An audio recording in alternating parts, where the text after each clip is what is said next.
दोस्तों, इस छोटी सी कहानी को सुनने के बाद आपको पता चलेगा कि वास्तव में खुशियाँ कहाँ मिलती हैं। एक बार एक बहुत अमीर औरत बहुत महंगे कपड़े पहनकर अपने मनोचिकित्सक के पास जाती है और उनसे कहती है कि मैं जीवन में हर तरह से निराश हो चुकी हूँ। मुझे जीवन जीने का कोई अर्थ समझ नहीं आता और कृपया करके आप मेरे जीवन में खुशियाँ ढूंढने में मदद कीजिए, वरना मुझे तो ये जीवन किसी काम का ही नहीं लगता।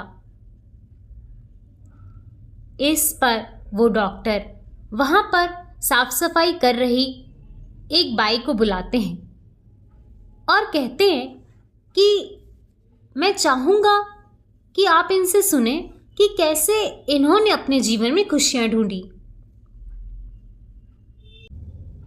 इस पर वो काम वाली बाई झाड़ू नीचे रखकर कुर्सी पे बैठ गई और बताने लगी, मेरे पति बहुत बीमार हो गए थे। मलेरिया की वजह से उनकी मृत्यु हो गई और उनके 3 महीने बाद ही मेरे बेटे की भी सड़क हादसे में मौत हो गई। मेरे पास कोई नहीं था। मेरे जीवन में कुछ भी नहीं बचा था। मैं ना सो पाती थी, ना खा पाती थी। मैंने मुस्कुराना भी बंद कर दिया था और जीवन में एक अलग तरह का अवसाद और पूरी तरह से निराशा में डूब गई थी। मुझे ऐसा लगता था कि शायद अब मेरे जीवन को भी खत्म हो जाना चाहिए। अब मेरे पास कोई नहीं बचा, कोई मेरा अपना नहीं है। सब मुझे छोड़कर चले गए। अब इस जीवन का कोई मोल दिखाई नहीं देता। इसी तरह निराशा, अवसाद और घोर अंधकार में मैं अपने सभी दिन बिताने लगी। तभी एक दिन एक बहुत छोटी बिल्ली का बच्चा मेरे पीछे लग गया और जब मैं काम से घर आई तो वो भी मेरे पीछे पीछे मेरे घर तक आ गया। बाहर बहुत ज़्यादा ठंड थी, इसीलिए मैंने उस बच्चे को गोद में उठाकर अंदर कर लिया। उस बिल्ली के बच्चे के लिए मैंने कहीं से थोड़े से दूध का इंतज़ाम किया। जैसे ही मैंने दूध की प्लेट उसके सामने रखी, वह तुरंत ही उस दूध को सारी प्लेट से सफा चट कर गया। इसके बाद उस छोटे से बिल्ली के बच्चे ने अपनी जीभ चाटी और खूब गहरी अंगड़ाई ली। ये देखकर मुझे बड़ा सुकून मिला। फिर वो मेरे पैरों के पास आकर लेट गया और मेरे ही कम्बल में आराम से घुसकर सो गया। उस दिन बहुत महीनों बाद मैं मुस्कुराई। तब मैंने सोचा कि अगर इस बिल्ली के बच्चे की सहायता करना मुझे खुशी देता है, मुझे एक अलग ही तरह का सुकून देता है, अपने जीवन में मैं कुछ सार्थक कर रही हूँ, ऐसा मुझे प्रतीत कराता है, तो हो सकता है दूसरों के लिए कुछ करके मुझे और भी ज़्यादा खुशी मिले। इसीलिए अगले दिन मैं अपने पड़ोसी जो बहुत समय से बीमार थे, उनके लिए कुछ बिस्किटें बनाकर ले गई।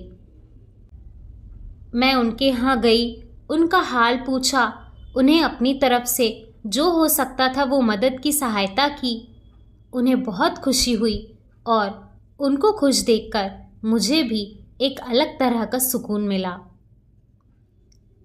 इस तरह अब हर दिन मैं रोज़ कुछ नया करती हूँ, कुछ ऐसा करती हूँ जिससे दूसरों को खुशी मिले और उन्हें खुश देखकर मुझे भी खुशी मिलती है। आज मैं किसी को नहीं जानती जो मुझसे ज़्यादा बेहतर खाता पीता हो, चैन से सोता हो।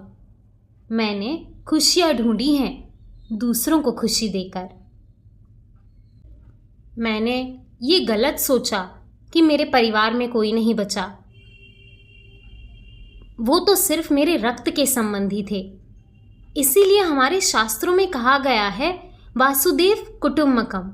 ये पूरा विश्व ही मेरा परिवार है और हर जीव जंतु में, हर प्राणी में उसी परमात्मा का वास है जो आपके अंदर भी है। इसीलिए जब आप किसी दूसरे को खुशी देने का काम करते हो तो आप स्वतः ही खुश हो जाते हो। आपको स्वतः ही अच्छा लगने लगता है। मेरा उस बिल्ली के बच्चे से कोई संबंध नहीं था, परंतु जब उसने मेरे हाथ से दूध पिया और मेरे बगल में आकर सो गया, तब मुझे बिल्कुल ऐसा ही लगा जैसे मेरा अपना ही बच्चा हो, क्योंकि उसमें भी वही परमात्मा है जो मेरे बच्चे में थे। इसीलिए जब हम अपनी तृप्ति के लिए काम करते हैं तब शायद हमें खुशी ना मिले, परंतु जब हम निष्काम भाव से किसी दूसरे की सेवा करते हैं तब हमें वास्तविक आनंद मिलता है।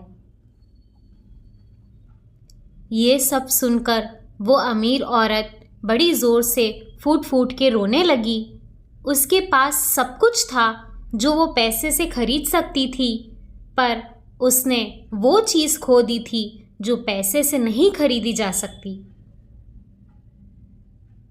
हमारा जीवन इस बात पे निर्भर नहीं करता कि हम कितने खुश हैं, अपितु इस बात पे निर्भर करता है कि हमारी वजह से कितने लोग खुश हैं। इसीलिए कहते हैं कि खुशी मंजिल नहीं, यात्रा है, कल नहीं, आज है। दोस्तों, खुशियाँ तो हम सभी के जीवन में हैं, बस हम ही उन्हें गलत जगह ढूंढ रहे हैं। राधे राधे।